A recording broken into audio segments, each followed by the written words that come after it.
tell you something, folks. In my 15 plus years of practicing medicine, I've sat across from thousands of men who walked into my office with the same frustrated look on their faces. They'd slump into that chair, shake their heads, and ask me the same question. Doc, why is my blood sugar so high in the morning? I didn't even eat anything overnight. Sound familiar to you? If you're nodding your head right now, I want you to stick with me, because what I'm about to share with you today could change the way you wake up for the rest of your life. I'm Dr. Isabella Norris, and I've spent the better part of 2 decades helping folks just like you take back control of their health. And let me be straight with you, gentlemen. Morning blood sugar spikes are one of the most common problems I see in older men, and the kicker is, most of the guys I treat have no idea that their morning habits, those little things they do before they even pour their first cup of coffee, are quietly sabotaging their health. So today, I'm going to walk you through 7 simple morning habits that can bring your blood sugar down fast and help you fight back against diabetes. And I promise you, these aren't pie-in-the-sky ideas. These are the exact strategies I've been giving my patients here in my practice for years, and I've seen them work time and time again. Before I dive in, let me tell you about a gentleman named Robert. Robert came to see me about 2 years ago. He was 64 years old, a retired contractor from right here in the Midwest, and he was terrified. His morning blood sugar readings were consistently hitting 190, sometimes 210, even though he swore up and down that he wasn't eating anything after dinner. His wife was worried sick. His doctor had just told him he was heading toward insulin injections. Robert sat in my office, looked me dead in the eye, and said, "Doc, I'm not ready to give up. Just tell me what to do." Well, I told him exactly what I'm about to tell you. And 6 months later, Robert walked into my office with morning readings in the 100s. No insulin, no drama, just 7 simple habits. So let's get into it. The very first thing I want you to do before your feet even hit the floor in the morning is reach for a tall glass of water. I know, it sounds almost too simple. But hear me out. When you've been sleeping for 7 or 8 hours, your body has gone through a long stretch without any fluid intake. Your blood becomes more concentrated, which means that the sugar floating around in your bloodstream is more concentrated too. Picture it like this. Imagine you've got a tablespoon of sugar dissolved in a pitcher of water. Now take half that water out. The sugar's still there, but suddenly it's way more concentrated, right? That's essentially what's happening inside your body overnight. When you drink a big glass of water first thing in the morning, roughly 12 to 16 ounces, you're essentially diluting that concentration. You're flushing your kidneys, helping them filter out excess glucose. And here's something most folks don't realize. Proper hydration also helps your cells respond better to insulin. So you're not just diluting sugar, you're actually making your body more efficient at processing it. I tell every single one of my male patients over the age of 60 to keep a glass of water on their nightstand. Before you get up, before you shuffle to the bathroom, before you even think about coffee, drink that water. It's the single easiest habit you can start tomorrow morning, and it costs you absolutely nothing. Now, the second habit, and this one's a big one, is eating a balanced breakfast. And I want to be real clear here, gentlemen, because I know how a lot of you eat. You either skip breakfast entirely because you think it'll help you lose weight, or you grab a bagel, a donut, some sugary cereal, or maybe a biscuit with sausage gravy and call it a day. I'm telling you right now, both of those approaches are wrecking your blood sugar. When you skip breakfast, your body panics. It releases stress hormones like cortisol, which actually raise your blood sugar even though you haven't eaten a thing. And when you finally do eat, usually something carb-heavy at lunch, your blood sugar shoots through the roof. On the other hand, when you eat a sugary breakfast, you're basically pouring gasoline on a fire. Your blood sugar spikes hard, crashes a couple hours later, and then you're reaching for more sugar just to feel normal again. What I want you eating instead is a breakfast built on 3 pillars: protein, healthy fats, and fiber. Think 3 scrambled eggs with some sautéed spinach and half an avocado, or Greek yogurt, the plain, unsweetened kind, topped with a handful of walnuts and some berries. Or if you want something warmer, a bowl of steel-cut oats, not the instant stuff, with some chia seeds and a sprinkle of cinnamon. Cinnamon, by the way, has actually been shown in studies to help lower blood sugar. Bonus points for you there. This kind of breakfast keeps your blood sugar steady for hours. It gives your body real sustained energy, and it tells your pancreas, hey, we're good here. No need to dump a bunch of insulin. I had one patient, a retired firefighter named Gary, who switched from his usual bowl of sugary cereal to 2 eggs and half an avocado every morning. Within 3 weeks, his fasting blood sugar dropped 40 points. 40 points, just from breakfast. All right, habit number 3, your morning coffee. Now, I'm a coffee drinker myself, so I get it. That first cup in the morning is sacred, but I need you to reconsider what you're putting in it. If you're dumping in 2 spoonfuls of sugar, a splash of flavored creamer, and maybe a little caramel syrup, because you're trying to make it taste like what they sell at the coffee shop, you've just turned your healthy cup of coffee into a dessert. Black coffee on its own is actually pretty good for you. It's loaded with antioxidants, and studies have shown that regular black coffee consumption is associated with a lower risk of type 2 diabetes. But the second you start adding sugar and cream, you flip that benefit right on its head. Now, I'm not saying you have to drink your coffee like motor oil overnight. Ease into it. Start by cutting your sugar in half, then cut it again. Switch to a splash of unsweetened almond milk or whole milk if you like some creaminess. Some of my patients have had great luck with a little cinnamon stirred in, or even a dash of unsweetened cocoa powder if they want that rich flavor. And please, for the love of Pete, stay away from those artificial sweeteners too. The research on those is getting worse by the year, and there's growing evidence they mess with your gut bacteria and can actually make insulin resistance worse over time. Habit number 4, and this one's going to sound strange, but stay with me. Wake up a little earlier. I'm not talking about getting up at 4 in the morning. I'm talking about giving yourself an extra 15 or 20 minutes. Here's why this matters. When you're jolted awake by an alarm and immediately start rushing around, throwing on clothes, scarfing down food, racing out the door, or jumping straight into your day, your body floods itself with cortisol.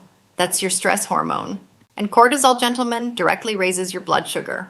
Think about it this way. Your body doesn't know the difference between being chased by a bear and being late for a doctor's appointment. It reacts the same way. Cortisol spikes, blood sugar rises, and you've just sabotaged yourself before you even had breakfast. By waking up a little earlier, you give yourself time to breathe, to move slowly, to actually start your day on your own terms instead of playing catch up. I promise you, that extra 15 minutes of calm is worth more than 15 extra minutes of sleep. This leads me right into habit number 5, which is creating a morning routine. Now, I know some of you are rolling your eyes. You're thinking, Doc, I'm not about to start doing meditation and chanting Om in my living room. And that's fine. I'm not asking you to, but I am asking you to create some kind of predictable calming pattern to start your day. That might look like 5 minutes of stretching in your bedroom. Maybe you sit on the porch with your coffee and watch the sunrise. Maybe you turn on some music you like, classic country, oldies, whatever it is, and just enjoy it. One thing I'd strongly recommend is keeping the TV off first thing in the morning. The news these days is designed to stress you out. Cable news, breaking headlines, all of it spikes your cortisol before you've even had a chance to wake up. And we already talked about what cortisol does to your blood sugar. Instead, try reading something for 10 minutes. A book, a devotional, the newspaper if that's your thing. Or just sit quietly and think about the day ahead. Some of my patients like to write down 3 things they're grateful for. It sounds corny, I know, but the research on gratitude practices is genuinely impressive. It lowers stress hormones and improves insulin sensitivity. A lot of tough, no-nonsense guys have told me they felt ridiculous doing it at first, but they couldn't argue with the results. Now let's talk about habit number 6, movement. And before you groan and tell me you're too old or your knees hurt or you don't have a gym membership, let me stop you right there. I'm not telling you to go run a marathon. I'm telling you to move your body for just 10 or 15 minutes in the morning. When you contract your muscles, something pretty amazing happens. Your muscles actually pull glucose out of your bloodstream without needing insulin at all. It's like they've got their own side door for sugar. So even a short bout of movement in the morning can significantly lower your blood sugar and keep it stable for hours afterward. What does that look like for an older guy? It could be a 10-minute walk around the block. It could be some gentle stretches in your living room. It could be doing the dishes, taking the trash out, walking the dog, or working in the garden. It doesn't have to be fancy. It doesn't have to be intense. I have patients in their 70s who just walk up and down their driveway for 15 minutes every morning, and their blood sugar control has improved dramatically. If you're able to do a little more, I love recommending bodyweight exercises, wall push-ups, sit to stand from a sturdy chair, a few squats holding onto the counter. These kinds of movements build the muscle that you need to process glucose efficiently. And let me tell you, gentlemen, after about age 60, we lose muscle mass pretty fast if we don't use it. That muscle loss is directly linked to worse blood sugar control. So moving matters even more as we get older, not less. All right.